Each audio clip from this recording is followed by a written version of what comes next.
Halo, Assalamualaikum warahmatullahi wabarakatuh. Halo teman-teman, yuk sekarang kita belajar FR SKB Kesehatan 2020 CPNS tahun 2019 ya teman-teman. Kita melanjutkan yang ke bagian kedua. Kemarin bagian yang pertama kan membahas tentang yang kesehatan umum.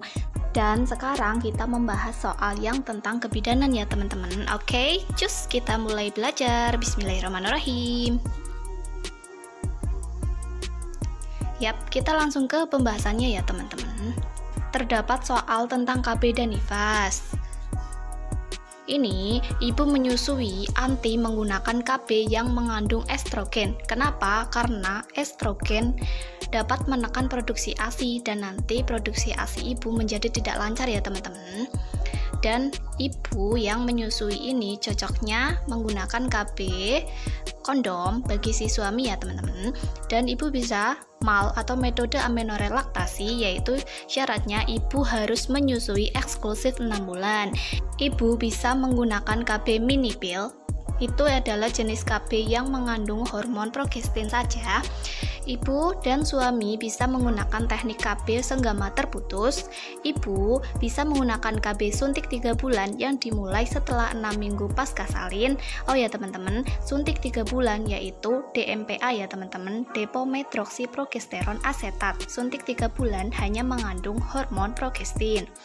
Dan ibu juga bisa memilih KB AKDR, yaitu untuk menjarangkan kehamilan. Dan KB AKDR adalah KB non-hormonal ya teman-teman. Ini digunakan untuk jangka panjang. Untuk selanjutnya ada soal yaitu KB yang berlaku 5 tahun. Ini jenis KB implan atau Norplan, yaitu yang 6 batang ya teman-teman. Atau bisa juga kalau tidak ada pilihan implan Norplan, memilih IUD yang berlaku 8 atau 10 tahun. Ada juga soal efek samping KB 3 bulanan itu apa? Dan efek samping KB 3 bulanan yaitu terjadi perubahan pola haid pada ibu. Pola haidnya itu menjadi tidak teratur ya teman-teman, bisa lebih panjang ataupun siklusnya bisa lebih pendek. Ibu pusing, ibu mengalami kenaikan berat badan, perut kembung, perubahan suasana perasaan ataupun penurunan hasrat seks. Dan ini ada soal nifas, ada 3 soalan. Dan kemarin soalnya ada tentang tahapan masa nifas. Tahapan masa nifas sendiri ada 3, yaitu yang pertama immediate postpartum atau segera setelah plasenta lahir. Yang kedua early postpartum atau intermedial, yaitu waktunya 24 jam hingga 1 minggu. Yang ketiga late postpartum atau remote puerperium, yaitu 1 hingga 5 minggu. Dan pada tahap ini ibu mendapat konseling KB. Dan ada soal penanganan ibu nifas yang perdarahan. Ini soalnya ibu nifas 16 hari mengalami perdarahan, datang bersama suaminya ke PMB. Pilihan gandanya ada pilihan sisa plasenta atau nia uteri, inversio uteri atau terbukanya jahitan. Ini tindakan selanjutnya apa? Pokoknya yang ada kata-katanya rujuk.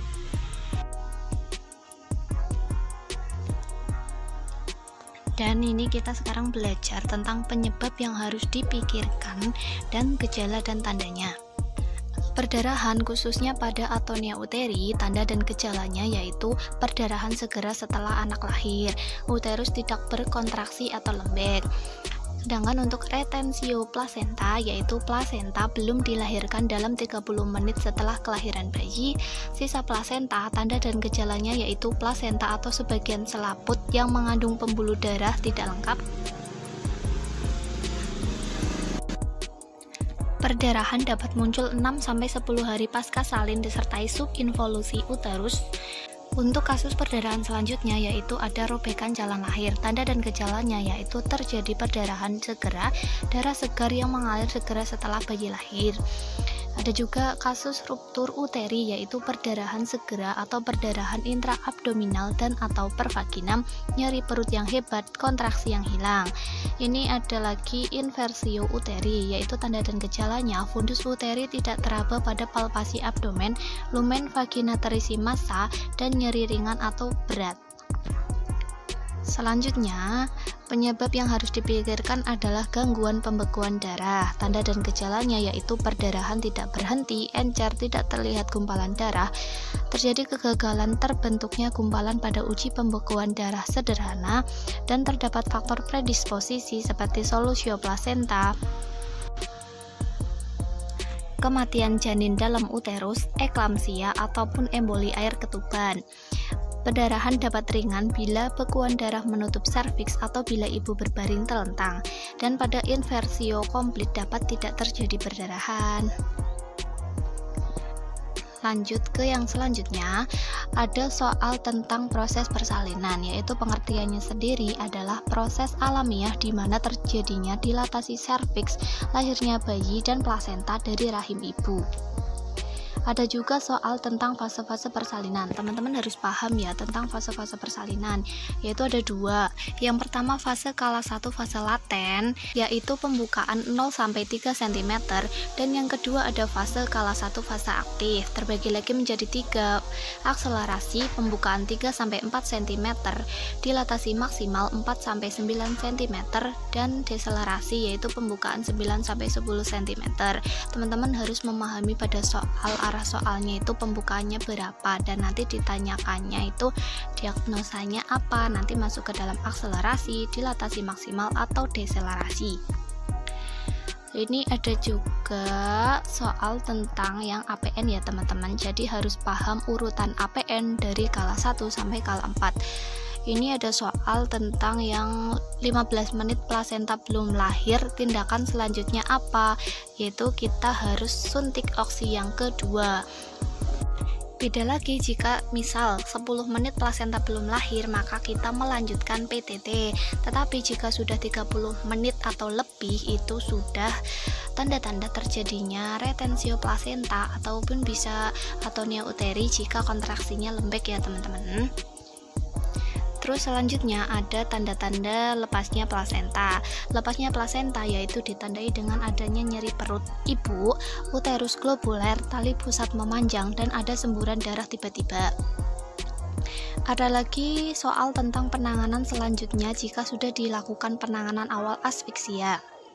Seorang bidan harus tanggap terhadap kasus asfiksia ya teman-teman.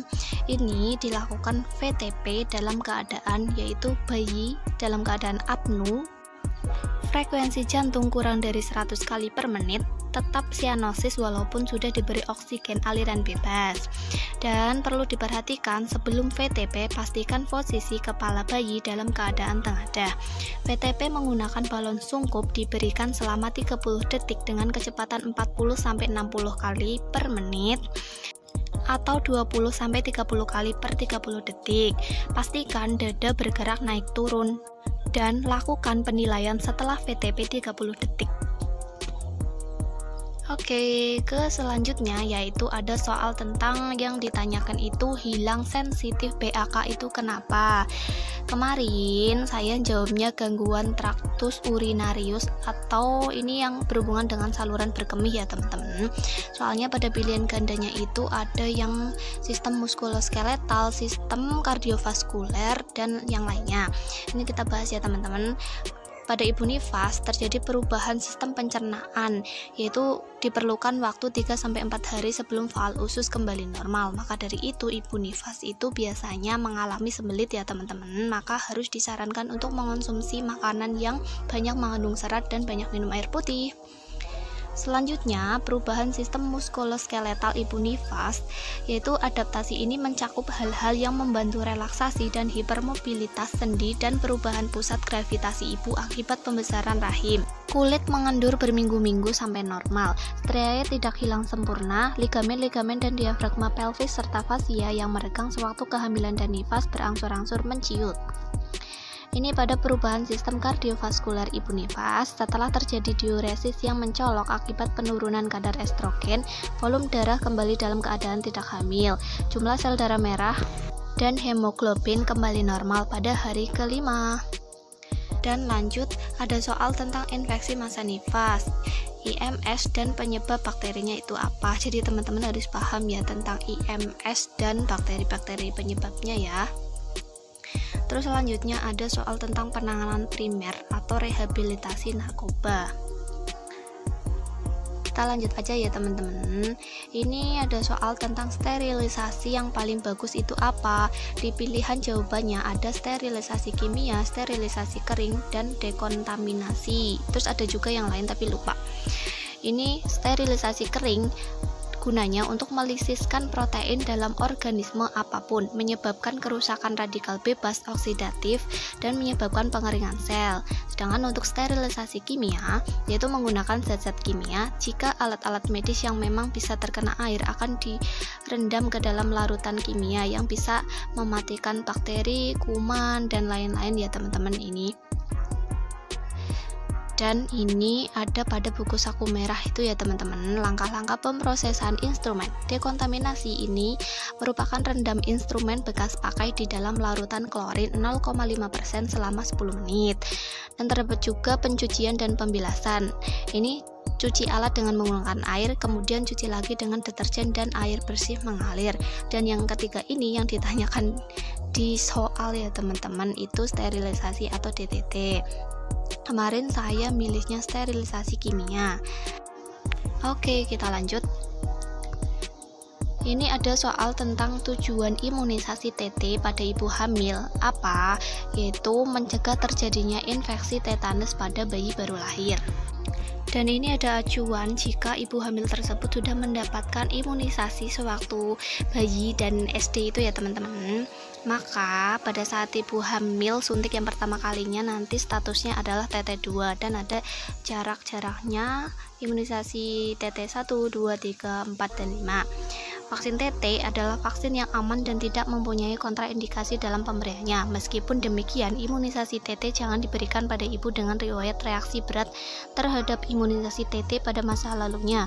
Contohnya, ibu mengalami kejang, koma, demam lebih dari 40 derajat Celcius, nyeri atau bengkak ekstensif di lokasi bekas suntikan. Ibu dengan panas tinggi dan sakit berat dapat diimunisasi segera setelah sembuh. Jadi harus menunggu sembuh dulu ya teman-teman, dan harus dalam keadaan sehat. Terus ini ada soal juga, ibu bersalin keluar cairan bercampur mekonium dan sudah terjadi pembukaan lengkap. Rencana tindakannya apa? Rencana yang dilakukan bidan itu apa? Dan dipilihannya itu yang paling nyerempet paling bener sih yang ini, memimpin persalinan, isap lendir, dan nanti segera rujuk ibu. Dan ini ada soal juga, bidan memberi informasi dan termasuk ke dalam apa? Ini pilihan jawabannya itu ada komunikan, komunikator, dan yang lainnya itu lupa. Tapi saya milihnya itu yang komunikator, yaitu bidan sebagai pihak yang bertindak sebagai pengirim pesan kepada komunikan. Sedangkan komunikan adalah pihak penerima pesan dari komunikator dalam proses komunikasi. Ada juga soal tentang yang kasus ketiadaan informed consent. Dalam suatu tindakan medis adalah melanggar aspek apa, yaitu aspek hukum. Sedangkan identifikasi masalah etik dilakukan dengan cara memastikan petugas memberikan penjelasan mengenai informed consent yang cukup. Oke, sekian belajar bareng kita kali ini ya teman-teman. Semoga FR yang saya sampaikan bermanfaat untuk teman-teman. Semangat belajar ya, semangat menggapai kesuksesan ya. Oh ya, apabila ada salah-salah kata dalam penyampaian materi atau kata yang menyinggung teman-teman, saya mohon maaf yang setulus-tulusnya. Apabila ada jawaban yang kurang tepat, teman-teman bisa memberi masukan dan saran untuk saya ya teman-teman. Kita sama-sama belajar. Terima kasih sudah menonton video ini. Semoga bermanfaat untuk kedepannya. Sukses terus ya teman-teman. Alhamdulillahirrabbilalamin. Wassalamualaikum warahmatullahi wabarakatuh. Dadah teman-teman. Sampai jumpa di video selanjutnya. Bye-bye.